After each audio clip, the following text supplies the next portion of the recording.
Perkara dari revitalisasi Monas ini juga sempat disoroti oleh anggota DPRD dari fraksi PDIP.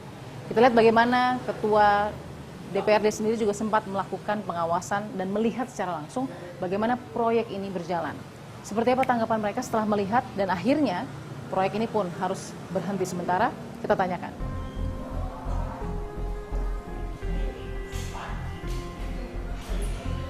Pak Gembong, apa kabar? Alhamdulillah baik. Wakil rakyat Jakarta. Ya. Ini yang sedang memotret dan khusus juga konsentrasinya sekarang kepada pro kontranya revitalisasi Monas. Ya. Sekarang kan posisinya yang diketahui di meja kerja DPRD itu stop atau berhenti sementara atau masih lanjut sebenarnya? Berhenti sementara sambil menunggu izin yang dikeluarkan oleh Sekretaris Negara. Jadi sampai nanti Mas Sesnek setuju lagi lanjut? Iya. Ya tergantung apakah setuju atau tidak setuju. Kan kuncinya dari Seknek. Oke. Gitu. Apa saja yang sudah sebenarnya disetujui dan tidak disetujui? Informasi yang kita dapatkan ada tiga perizinan ya yang berkaitan dengan revitalisasi itu. Oke. Ini ada keterkaitan. Ya. Yang pertama izin kaitan dengan MRT fase 2. Kementerian Sekretaris Negara udah udah memberikan izin dengan berbagai syarat tambahan. Yang kedua revitalisasi. Ini yang belum mendapatkan izin. Yang ketiga adalah rencana Formula E. Rencana Formula E itu kan dikaitkan dengan di seputar Monas juga. Oke. Informasi yang kita dapatkan bahwa izin untuk kegiatan Formula E pun juga belum direkomendasikan dari Kementerian Sekretaris Negara. Nah, tiga hal ini yang satu paket sebetulnya. Pengertiannya DPRD sendiri, Pak Gembong sendiri mengartikan kata revitalisasi, memang apa yang salah yang dilakukan oleh Pemprov saat ini sehingga disuruh stop dan akhirnya stop sementara? Yang pertama soal izinnya. Oke. Yang kedua soal nebangin pohon itu. Pak Anies kan selalu menyampaikan air yang turun dari atas itu harus kita tangkap, kita masukkan dalam perut bumi. Yang suruh nangkep siapa kalau pohonnya nggak ada?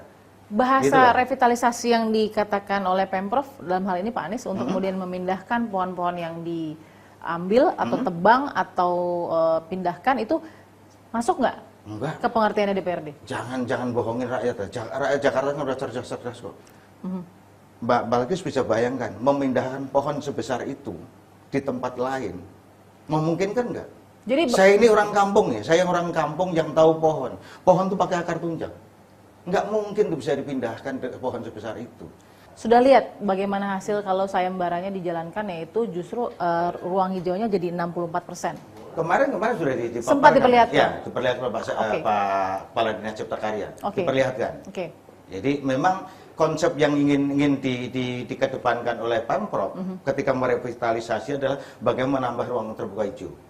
Konsepnya itu. Jadi lebih hijau, lebih lebat begitu. Tetapi bagaimana saya akan percaya lebih hijau, lebih lebat, tapi sementara yang ada dipotongin.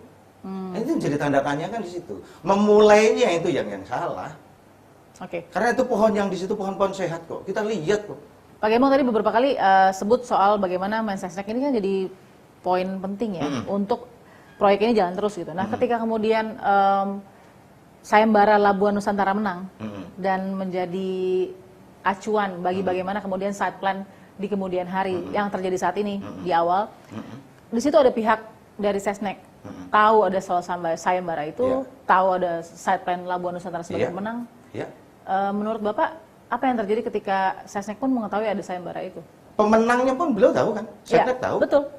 Ada di situ ikut menentukan pemenangnya. Setelah pemenangnya menang mau diapain? Apakah mau dieksekusi tahun ini, tahun depan, 2 tahun yang akan datang? Kita kan Sesnek kan nggak tahu. Jadi ketika kita mau melakukan eksekusi berdasarkan pemenang tadi, kan kita mesti mengajukan dulu keberasi empunya kewenangan, yaitu Sekretaris Negara. Kan seperti itu. Nah ini kan tidak dilakukan oleh Pemprov. Gitu. Jadi intinya ini masalah administratif dong Pak? Iya, soal administrasi. Tinggal kemudian tanggung jawab, 1 pohon ditebang kali 10. Ditanam di mana? Betul. Itu yang ingin ini ketahui. Betul. Supaya ruang terbuka hijau itu ya memang betul-betul nampak dari komitmen Pak Anies untuk menciptakan Jakarta dengan suasana udara yang seperti di puncak yang disampaikan oleh Pak Anies. Pak Gembong, terima kasih. Makasih. Sukses terus, sehat terus. Makasih, Mbak. Kita akan temukan fakta berikutnya. Pak Isa. Ya. Pak Isa, apa kabar Pak? Baik, Mbak. Oke, saya sudah bersama dengan Pak Isa. Pak Isa, ini adalah sisi barat ya Pak? Kita dari sisi barat Monas. Sisi barat, Silang Monas. Silang Monas ya. Jadi ini di belakang saya ingin lihat Pak Isa katakan bahwa ada pemindahan, adalah salah satu wilayah dari pohon-pohon yang sebelumnya terkena pemindahan atau penebangan di Selatan Selatan ke sini. Itu yang mana Pak? Boleh kita kita sambil lihat ya Mbak? Boleh Pak. Ah ini Mbak, salah satunya yang dipindahkan itu ya. Ada 55 ke sisi barat. 55 pohon ya Pak? 55 pohon, yang posisinya di sektor sini ada 24 jenisnya jacaranda ini. Oke, ini? Yang ada tandanya nih, ini dipindahkan. Tanda apa Pak? Oh tanda? Tanda dipindahkan. Ini juga sama jenis pohonnya Pak? Iya, ada jacaranda, ada kupu-kupu juga. Tapi hampir sama di sini jacaranda. Ini kan yang saya lihat nih dipotong total ya Pak ya? Ini berapa lama nih Pak di paling tidak ditaksir pertumbuhannya bisa lebat lagi, bisa rimbun lagi. Kita harapkan masih bisa hidup ini. Apa memang yang dipindahkan semua harus di-trim dulu, ya, harus dipangkas dulu. Karena untuk pemindahan biar dia penyesuaian lebih mudah. Dan harapannya kalau seperti ini mudah-mudahan masih bisa hidup. Karena kemarin apalagi pas musim hujan sekarang ya, mudah-mudahan masih bisa. Karena kita lihat ada yang udah muncul tunasnya. Kita kan ingin tahu sebenarnya apakah dipindahkan itu tetap hidup atau tidak ya Pak. Nah, tanda-tanda hidupnya pohon kan harus ada tunas baru ya. Iya, nggak mesti juga. Ya paling nggak ada. Nah, tapi itu salah satu contoh tadi. Iya. Oke, nanti kita ambil gambarnya ya, ada muncul tunas baru. Tapi paling tidak Tapi proses ini Mbak, tapi kalau seperti ini mudah-mudahan dia bisa hidup. Ini? Iya. Nanti di sebelah sana lagi taman yang jenisnya buah-buahan ada 31. Oke, kita ikuti ya. Oke, salah satu yang dipindahkan ini Pak, di wilayah buah, tanaman buah. Ini kecil penjelasannya gimana? Memang dari sananya seperti ini. Kan di sana bukan posisinya besar juga, emang posisinya dari kemarin itu yang dipindahkan sebesar ini. Oke. Tapi yang besar pun ada. Seperti ini kan rata-rata kecil-kecil semua yang dipindahkan. Iya, yang besar pun ada tapi Pak ya? Ada. Yang ditandai merah yang juga? Besar pun paling besar juga 1 meter. 1 meter? Iya. Okay. Bukan yang pohon yang itu ya, pelindung ya. Ini kan pohon buah. Jadi pemindahannya itu sebenarnya dari tanggal berapa sih Pak? Dari bulan apa? Kalau sekitar November? Itu November ya. November 2019? Iya. Jadi baru sekitar 2 bulan. 2 bulan kurang. Dan itu semua ada yang mati Pak atau tidak misalnya? Sementara yang ditanam masih kondisinya hidup, kalau buah hidup. Kalau yang pohon pelindung ya posisinya seperti tadi. Karena memang seperti yang ditanam rata-rata masih seperti itu. Oke.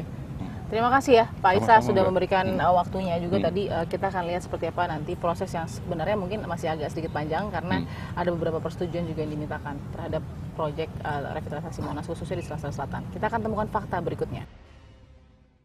Sejak bulan November 2019, pemerintah Provinsi DKI Jakarta melakukan proyek pengerjaan revitalisasi Monas.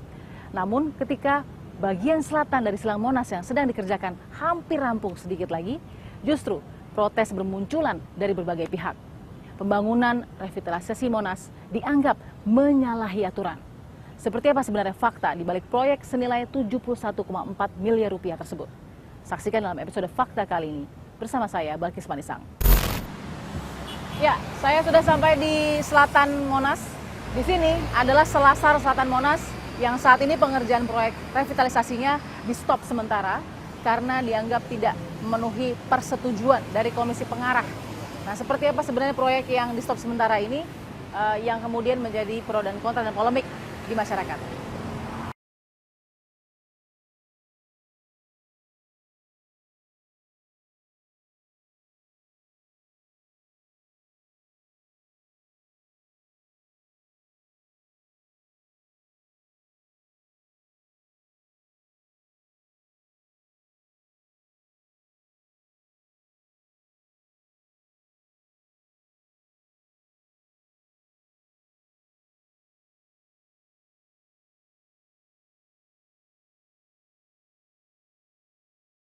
Sehat. Saya ingin ke Pak Saifullah mungkin minta juga penjelasan soal revitalisasi Monas yang memang saat ini sedang dipertanyakan banyak pihak. Tapi sayangnya nggak banyak informasi yang bisa keluar. Fakta-fakta yang sebenarnya harusnya dikeluarkan mungkin agar orang bisa mengerti. Revitalisasi Monas dikenal hanya sebagai merusak lingkungan. Negatifnya, terus kemudian tanpa arah, tanpa izin dan lain-lain. Seperti apa sih Pak sebenarnya rencana ini awalnya seperti apa? Terus kemudian apa saja yang sebenarnya mau dikerjakan? Yang jadi misinya itu apa? Dan targetnya seperti apa? Mungkin bisa kita ke boleh Bapak papan tulis. Silakan Pak Sekda. Jadi ini landasannya Pak ya? Iya. Jadi kalau kita bicara tentang Monas, berarti acuan kita adalah pada Kepres 2595 ya. Yaitu tentang pembangunan kawasan Medan Merdeka. Amanat dari Kepres ini ya ada 2. Yang pertama dibentuk Komisi Pengarah Pembangunan Kawasan Medan Merdeka ya. Di mana Pak Menseknek sebagai ketuanya ya. Pak Gubernur itu sebagai sekretaris merangkap anggota, ada Menteri Lingkungan Hidup, ada Menteri Perhubungan, Menteri Pariwisata, Menteri Pendidikan, ya dulu nomenklaturnya memang masih berbeda-beda. Nah ini barangkali dengan kejadian yang seperti sekarang ini menjadi melek buat kita semua. Ternyata ada amanat Kepres itu loh, semua mesti. Yang jadi landasan semua ini. Menjadi landasan ini semuanya. Sebelum kita geser ke bawah Pak, setelah melihat Badan Pelaksana atau SKPD-nya, kita boleh nggak mungkin diilustrasikan karena mungkin pemirsa juga nggak ngerti kan, makanya kemarin yang viral di media sosial juga nggak bisa diklarifikasi. Ini benar-benar karena revitalisasi Monas, ada masalah ini dan itu, atau bagaimana? Kita boleh gambarkan dulu mungkin sedikit tentang Monas ya. Monas sedikit aja Pak, paling tidak arahnya kan tadi ada zona-zona ini yang sudah disebutkan. Misalnya ini Cawan Monas ya. Nah, di sisi selatan ini Pak Gubernur ingin melakukan revitalisasi Monas ini secara keseluruhan. Di mana sayembaranya kita sudah lakukan pada bulan Januari yang lalu gitu. Januari 2019 sudah 2019 ya. Buka sayembara ya. Sayembara untuk revitalisasi desain revitalisasi kawasan Monas. Kawasan Monas secara keseluruhan ya Pak. Jadi nggak cuma selatan. Tidak hanya selatan, tapi mengingat waktunya ya 2019 akhir ini kita hanya sebagian kecil mengerjakan dari yang kita kerjakan ini. Orang bilang kita mau bikin plaza seperti mall, Plaza Senayan, mall nggak ada. Nggak mungkin ada ya. Yang didengar di Pak Sekda itu kan orang bermasalah, masyarakat bermasalah dengan penebangan. Bahasanya dulu kita samakan. Benar nggak penebangan atau memang revitalisasi ini kan identik dengan dicabut sampai akarnya, dipindahkan ke tempat yang bisa ditanamkan kembali. Iya. Di sini kita memang tidak bisa menghindari ada beberapa pohon yang terkena rencana ini. Ya. Berapa jumlah pohon Pak yang akurat sebenarnya? Yang sudah dilakukan pemindahan dari sisi-sisi ini, kita pindahkan ke sisi barat itu jumlahnya 55 pohon. Jadi yang dipotong berapa sebenarnya Pak? Yang tebang, maaf. Ini saya rasa jumlahnya sangat sedikit, ya, sangat sedikit. Ini karena sudah tidak bisa dihindari, justru setelah ini Monas akan bertambah hijaunya menjadi 64%. Kalau seperti gambarnya seperti apa Pak? Gambar 64% bedanya dengan sebelum 53%. Ini ini gambar yang nyata. Ini adalah rencana sesuai Kepres 25 ya, 95. Ini pertama ya Pak? Ini pertama. Ini hasil sayembara ya. Nampak lebih hijau. Mana bedanya? Ini lihat dari pagar ke sini ini masih ada jalan keliling. Saya berharap masyarakat bisa bersabar sedikit ya. Klarifikasi dari faktanya dari Pak Sekda ya, bahwa nggak benar tuh mau dibangun mall. Tidak benar ya. Terus kemudian lintasan Formula E. Tidak sama sekali masuk ke sini. Di kawasan Monas nggak ada Pak? Ada, tapi bukan di sini. Oh bukan di sini, bukan dimana, di sini. Pak? Itu nanti step berikutnya. Tapi ada di sini? Ada di sebagian kecil. Nah itu juga sudah melakukan ini Pak? Ya, nanti ini sudah bersurat ke sini ya. Nah inilah fakta yang kita lihat. Sulitnya ketika akselerasi itu cepat ya Pak ya. Jadi semua koordinasi juga harus dipercepat. Nah tapi paling tidak ini yang penjelasan dari Pak Sekda bahwa memang ini adalah proyek yang harus dijalankan dari mulai tahun 95 ya, karena sudah ada kepresnya sampai sekarang. Meskipun kita juga bertanya-tanya selama ini pembangunan-pembangunan yang di Monas sudah terjadi mungkin sejak zaman-zaman sebelumnya. Itu bagaimana prosesnya, apakah rumit ini atau tidak Pak?